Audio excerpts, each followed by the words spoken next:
Good afternoon. Thanks for the introduction from Professor Isobe. So my name is Liang Zhao, and today I'm going to talk about our something related to art and AI.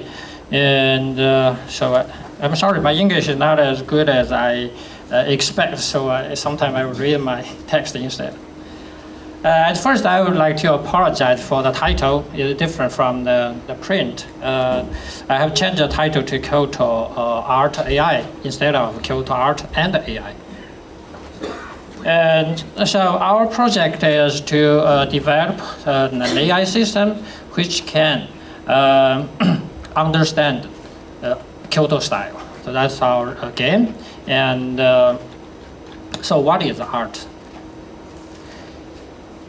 When I asked this question to one of my friends, who is a contemporary artist, and he considered a while and answered me carefully, art, I think, is something which can move me. So this is his answer, and I'm satisfied. I'm very happy to hear his answer, because I think this general and completely subjective opinion leaves a large space for a computer-based system, for example, AI, to generate art.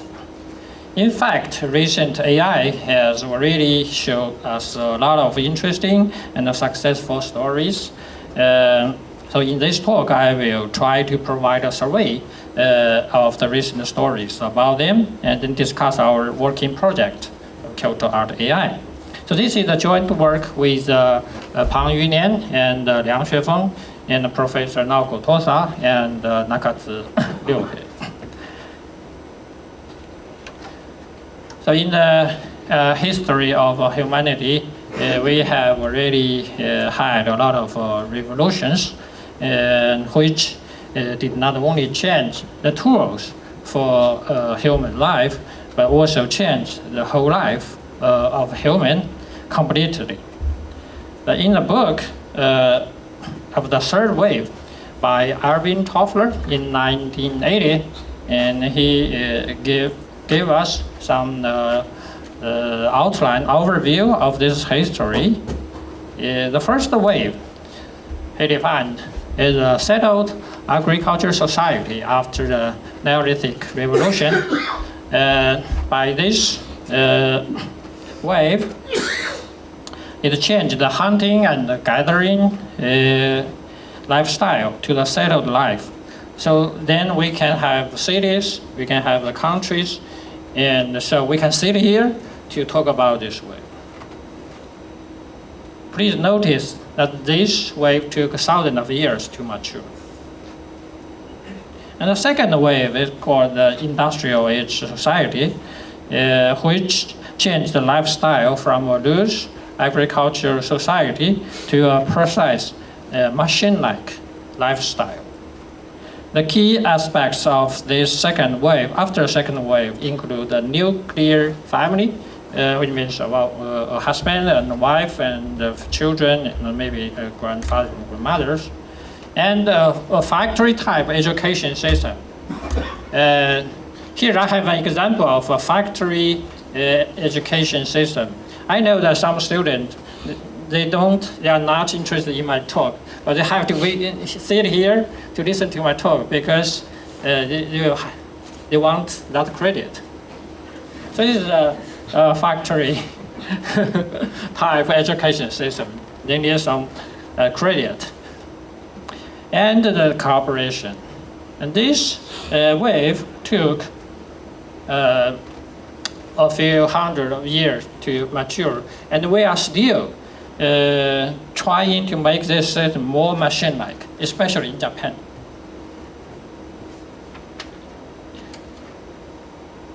The third wave, which is the main point of Toffler, says the post-industrial society. It's also described by other words such as the information age, or and we are lucky. We can sit here. We are welcoming the information revolution. So one important point in this third wave is that it's going to take, it is supposed to going to take tens of years. And so probably we can have a look to see the society after the third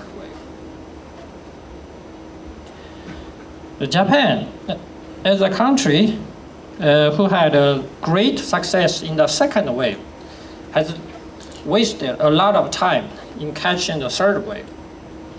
And finally, they decided to do something serious.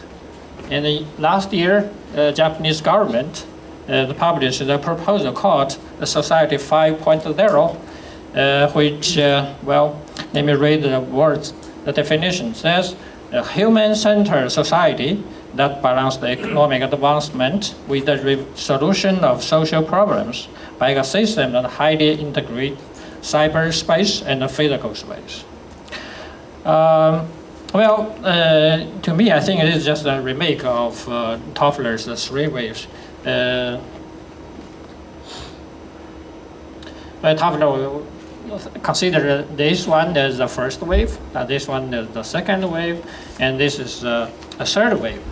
And then the Toffler would like to call the Japanese Society 5.0 by, for example, the 3.5 wave, maybe. And then to take a look of the vision of the Japanese government, it says that Society 5.0 may be achieved from four ways. There are four ways. Sorry, this font are very small, but I'm going to just pick up the point here. The left upper corner says IoT, which stands for the Internet of Things. So everything is connected by network, everything, in IoT.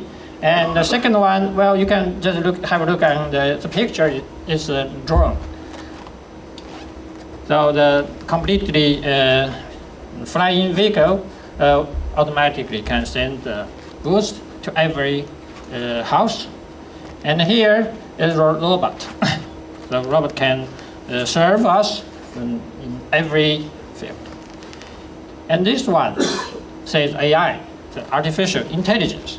So you can see from this picture, these three are all hardware. It speaks of the physical world, where the AI stands for the software, which is the brain of the next society. And so here, an interesting question asks, shall we expect AI to play such an important role in the future? So this question has two meanings. The one is, can AI do everything better than human? The second question is, isn't AI a threat to humanity? There are two aspects. So far, there are already many, but definitely not enough discussions about this question. And here, let me just introduce the latest one done by Grace from Oxford University and other researchers. So they did a large survey of machine learning researchers who are the biggest player in AI development on their beliefs about the progress in AI. So in this survey, the authors defined the high-level machine intelligence, the HLMI, which is achieved when unaided machines can accomplish every task better and more cheap than human workers. This is the result of the survey, and horizontal axis denotes the year from 2016, and the vertical axis denoted the probability of HLMI. From this line, you can see that different people have different ideas as indicated by these gray lines. So each line denoted the opinion of one research. And the red one denotes the average by the statistics. So as you can see from this picture, well, after in 100 years, the probability that HLMI is achieved is 75%. The probability. So 75%, is it high or is it low? So suppose in the morning when you, before you leave home, you check the weather forecast and you see that it says in the afternoon, the probability for raining is 75%. Would you or won't you take an umbrella with you? So that is 75%. For me, I think is quite a large number. So let's see some other results related to culture, because we're talking culture today. Please look at it here. It says to write a New York Times bestseller, to write a novel, and the average is about 75 years. So in 75 years, we may expect that AI can write a novel of the New York Times bestseller. Well, here you can also have a look at the sales. The sales is kind of more easier than to write a novel if you consider it. But we don't think it's a culture, so let me just skip it. There are some other milestones related to culture too. For example, here, generating a top 40 pop song, well, maybe requires 13 years. 13 years. And write a high school essay in less than 10 years. So maybe in 10 years, the student joined Kyoto University may not be a human student, it might be an AI student. So from this and other evidence, we are almost sure that the AI wave is coming. No, I don't think it's a wave. To most of the people today, it's a tsunami. So are we really? I'm not sure. So here we ask a question: how can we survive the coming AI wave?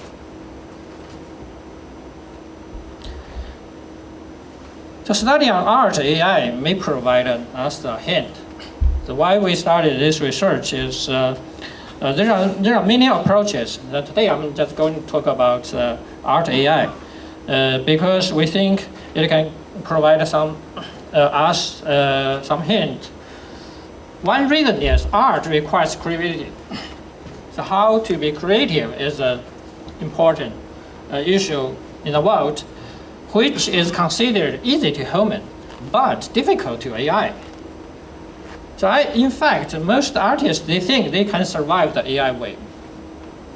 Well, it is generally true, maybe true, that the drivers, blue-collar workers, or pink-collar workers, or even white-collar workers will lose their job before artists. The second reason is that it should be able to show us a bridge between science and culture. So AI stands for science and culture.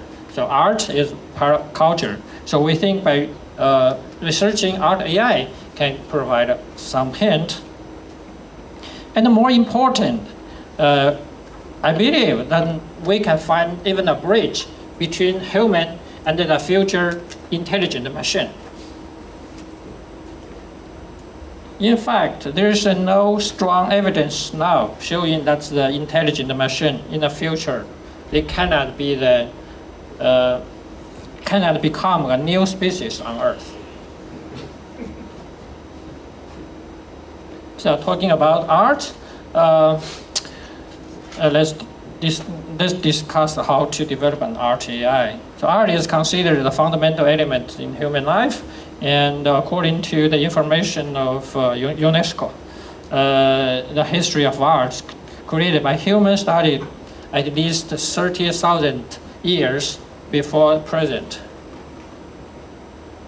So this is a decorated cave from Francis. But the history of art or art-like production of computer is just 35 years. When in 1982, an artist and a computer programmer called Harold Cohen, he created a program. The name of the program is Aaron. And in 1982, Aaron generated an art-like production following some style. So in this illustration, I'm not an artist, so I have no comment on this product. And in 2015, some German researchers published an AI, which, given an arbitrary input, for example, a photo, can generate an art-like production following some given style. So in this illustration, so this is the input. It's just a normal picture taken by a camera. And the left, it's the style. This is a given style provided by a picture of Van Gogh, the Starry Night. And then in the middle stands the output. How do you think this output? To me, I think it did pretty nice work. Combine, it is based on this picture with style, well, a little bit look like the original Van Gogh's painting.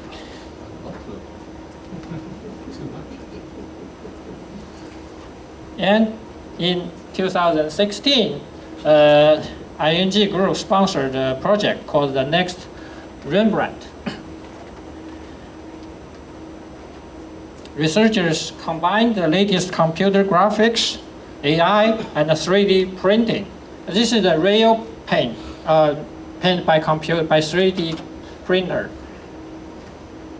technology, and successfully created a painting that looks very much like the original work by Rembrandt, one of the greatest Dutch artists.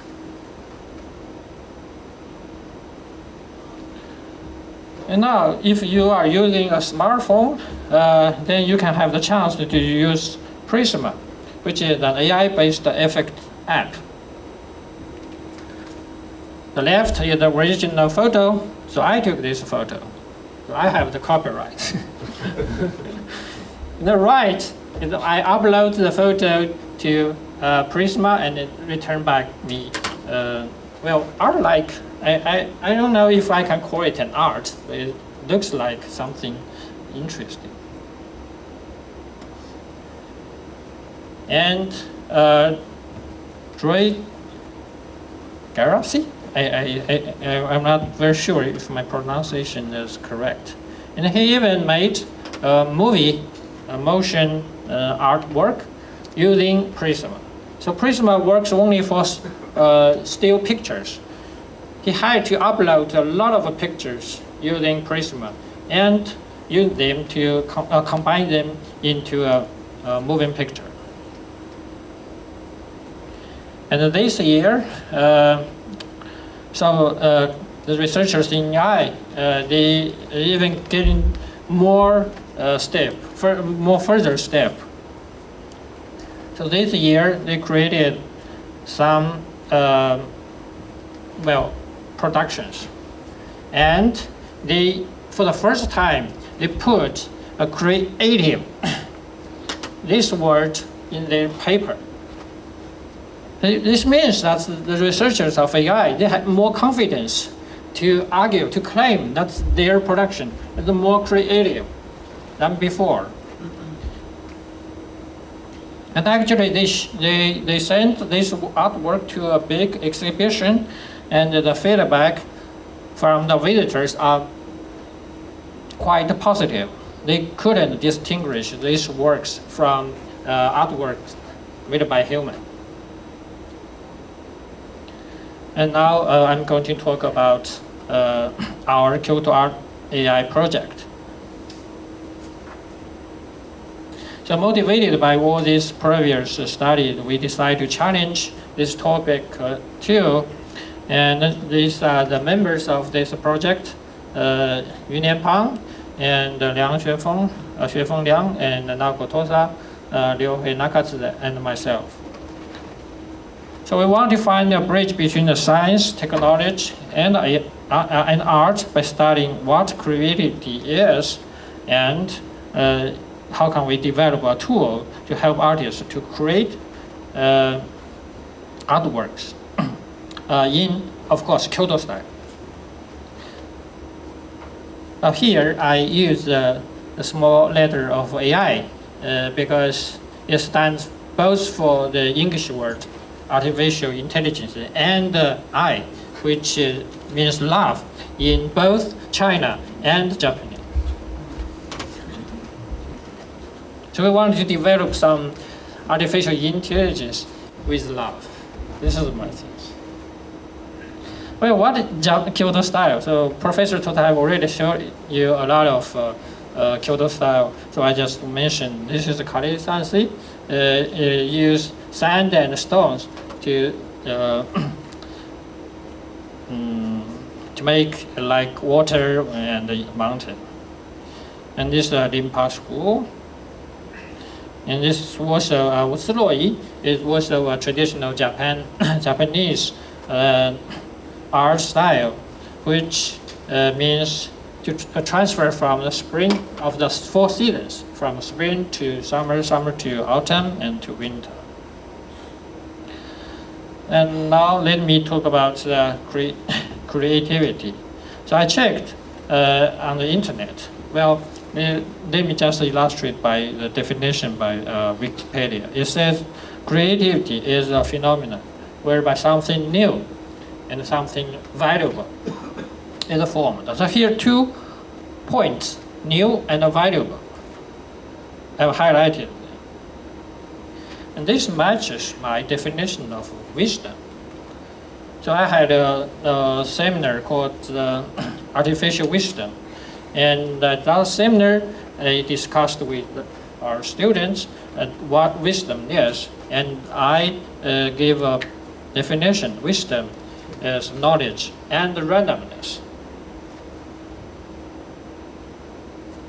So here, I use different color to imply the relationship. Knowledge means value. So we use our knowledge to evaluate if it is valuable or not. And the new means something different. And we can use the randomness. So randomness like, so you can use other words, something like freedom or mutation or something which are related to randomness to create something which never existed before. And if so, then I think it should be achievable by learning and randomization. So learning means to study. So we have to study, have to learn what is valuable. So this one can be done by learning, education, or something. And to find something new, we will have to use randomization. We'll have to challenge something which never existed before. So here randomization may sound not interesting, but you can use other words to express the same meaning. For example, in engineering, we use Monte Carlo method to try, just give a try and you find a better solution. And in biology, we use mutation, and etc. And the recent success of AlphaGo. I'm not sure if you know this software. It's developed by Google, the DeepMind.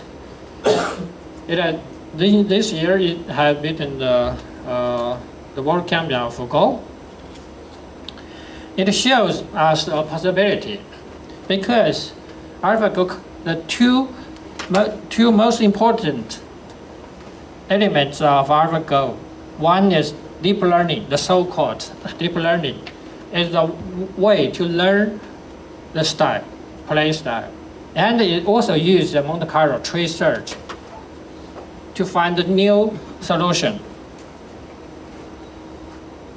So I think if creative is something related to new and valuable, so maybe we can do it, we can implement by learning and randomization. So as a conclusion, I think that creating, it may just be a loop, learning and randomization, where an artist decides how to learn and how to randomize. So this is the style of the artist. So we propose the 2 steps for Kyoto Art and AI, based on Professor Tosa's art. The first, using the samples of the art, we try to extract the deep feature using the deep learning to find the feature vector. So these are, basically it's just in the network, in the neural network. And we use the visualization network to visualize these features to, in order to find the topology and the texture and the colors of the original artworks. And the second step is we want to generate the randomization. So we want to generate it to provide a new feature of the artworks. So we use the features and we use some randomization. But if we do it too random, then I'm sure that we will not get something interesting. So we have to put some constraint when randomization. For example, the spatial constraint or timbers. So I'm not very sure now. But I'm going to put some constraint in order to generate a new art, new sample, and we use the art verification network to check if this artwork is what we want or not. And we feedback it to the generation step in order to get Kyoto style, or any style if you want. So here I'm going to show you the result of the first step. The left, we have 4 seasons, spring, summer, autumn, and winter. The left is the original artwork by Professor Tosa. And the right is the visualized feature. So you can see, you can compare comparing them, you can find they have very similar color and texture, but not equal. So something we cannot explain now. So what we are going to use it in the second step. But unfortunately, the second step is still under development. So at the current stage, I couldn't provide you any interesting information now, sorry. So finally, let me just conclude my talk today. So AI wave, or AI tsunami is coming. And creativity may be achieved by learning and randomization. And the study on art AI may show us a bridge between science and culture, or even a bridge between human and intelligent machine. Hence, it may help us survive the AI wave. And still, today I didn't talk much, but still we need to consider a threat of the future AI. It may be a threat to the humankind too. So that's another important part. And finally, I would like to conclude my talk by quoting from the New York Times. It says, AI isn't just creating new kinds of cars, it's creating new kinds of artists. So this quote is written by AI. Well, it's a joke. It's written by human, I suppose. Thanks for your attention.